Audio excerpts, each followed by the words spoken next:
Dali, maano na talaga. Hindi kaya lang sa hindi siya nadaing ano. Yun ang ano sa nanay.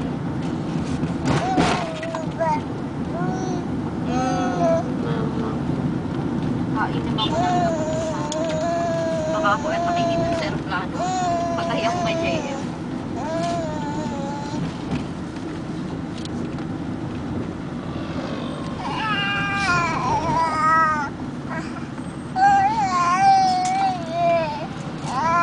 Ito iniinom ko sa ano ko morning sickness ko.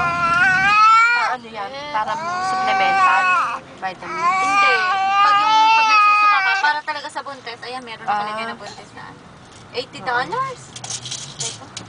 Pero ano, maano ko siya sa insurance ni Jen. Oo, nare-reimburse. Oo. Ano. Pagdating ko na lang. Ano mo sa resibo. Yung resibo, inaano ko na. Oh, Michelle, may mga candy dyan. Tingnan mo. Sa bag.